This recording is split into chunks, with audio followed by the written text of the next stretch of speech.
मैं daily 2 kilo, 2.5 kilo, 3 kilo गाली खाता हूँ और परमात्मा ने मेरे भीतर ऐसी रचना कर दी है, ईश्वर ने ऐसे आशीर्वाद दिए हैं कि ये सारी गालियां मेरे अंदर प्रोसेस होके न्यूट्रिशन में कन्वर्ट हो जाती है।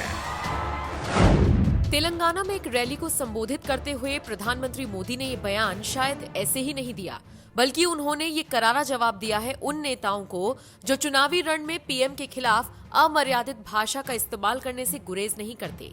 देश के प्रधानमंत्री को कभी चाय वाला कहा जाता है, तो कभी नीच जैसे शब्दों का इस्तेमाल उनके लिए किया जाता है, तो कभी उन्हें उनकी औकात याद दिलाने की बात कही जाती है। हद तो तब हो जाती है जब मोदी लहर के सामने खुद को बेजान महसूस कर रहे विपक्षी पीएम की 100 साल की मां को भी नौटंकीबाज बता देते हैं। लेकिन अफसोस, विपक्ष की ये बौखलाहट उसी पर भारी पड़ती हुई नजर आती है, क्योंकि इसमें कोई दो राय नहीं कि जब जब पीएम पर विवादित टिप्पणी की गई तब तब जनता ने उसका जवाब बीजेपी को जिता कर दिया। अब एक बार फिर कांग्रेस के वरिष्ठ नेता की तरफ से पीएम मोदी के लिए विवादित टिप्पणी की गई, जिसके बाद से ही बीजेपी नेताओं का पारा हाई हो गया है।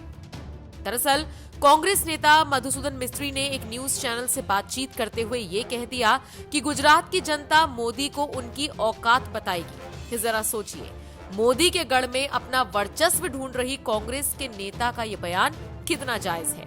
खैर, मिस्त्री के इस बयान के बाद से ही पीएम के गाली वाले बयान को वायरल किया जा रहा है और इसे मिस्त्री के लिए करारा जवाब माना जा रहा है। प्रधानमंत्री मोदी ने तेलंगाना में एक रैली को संबोधित करते हुए क्या कुछ कहा, जरा आप भी सुनिए।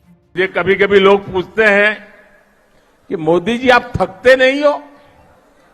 अब कल मैं दिल्ली में था सुबह, फिर कर्नाटका में, फिर तमिलनाडु में, फिर रात को आंध्र में और अभी तेलंगाना में। तो लोग मुझे पूछते हैं थकते नहीं हो, तो मैंने उनको समझाया, देखो भाई, मैं डेली 2 किलो, 2.5 किलो, 3 किलो गाली खाता हूं और परमात्मा ने मेरे भीतर ऐसी रचना कर दी है, ईश्वर ने ऐसे आशीर्वाद दिए हैं कि ये सारी गालियां मेरे अंदर प्रोसेस होके न्यूट्रिशन में कन्वर्ट हो जाती है। पीएम मोदी ने तो अप्रत्यक्ष रूप से अपने सभी विरोधियों को एक साथ जवाब दे डाला, लेकिन बीजेपी के फायर ब्रांड नेता सुधांशु त्रिवेदी ने मधुसूदन मिस्त्री को जमकर खरी खोटी सुनाई। मीडिया को संबोधित करते हुए सुधांशु त्रिवेदी ने क्या कुछ कहा, चलिए आपको सुनवाते हैं। आप इस पूरी खबर को लेकर क्या राय रखते हैं? पीएम मोदी के लिए इस तरह की अभद्र भाषा का इस्तेमाल करने वाले लोगों को आप क्या कुछ कहना चाहेंगे? कमेंट बॉक्स में अपनी राय हमें जरूर दीजिएगा। जाते जाते आपको सुनवाते हैं सुधांशु त्रिवेदी का बयान। मधुसूदन मिस्त्री जी ने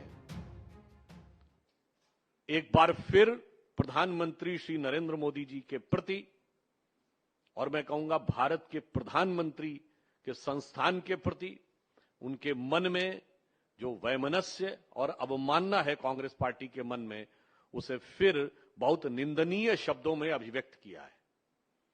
उन्होंने प्रधानमंत्री जी के लिए जिन शब्दों का प्रयोग किया है, हम उसकी कड़े शब्दों में भर्त्सना करते हैं और यह कोई नई बात नहीं है। मात्र कुछ महीने पहले की बात है। आप याद करिए, जब प्रधानमंत्री श्री नरेंद्र मोदी जी के लिए मृत्यु की कामना करते हुए उसके प्रकार तक बताने वाले कांग्रेस के नेता, आज उनके इतने वरिष्ठ नेता मोदी जी के लिए औकात जैसे शब्दों का प्रयोग कर रहे हैं। मेरे विचार से यह राजनीति में गरिमा को तार तार करने और मर्यादा को निचले स्तर पर ले जाने का एक बड़ा दुखद उदाहरण है। और दुर्भाग्य यह है कि इसकी शुरुआत भी गुजरात से ही 2007 में हुई थी, जब सोनिया गांधी जी ने मौत के सौदागर जैसे शब्दों का प्रयोग किया था। आज मधुसूदन मिस्त्री जी इस प्रकार के शब्दों का प्रयोग कर रहे हैं, बहुत दुखद है।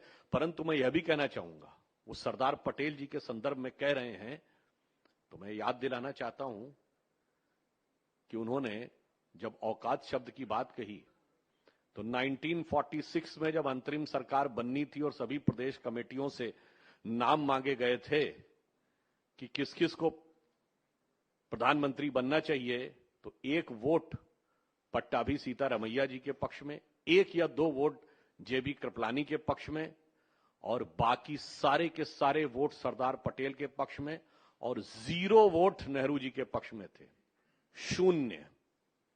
शून्य वोट के आधार पर, के आधार पर उन्होंने प्रधानमंत्री के पद तक पहुंचाने का जो निर्णय लिया, तो किसने किसको क्या औकात समझी और किसने किसके साथ क्या न्याय किया, ये इतिहास में किसी से छुपा नहीं है।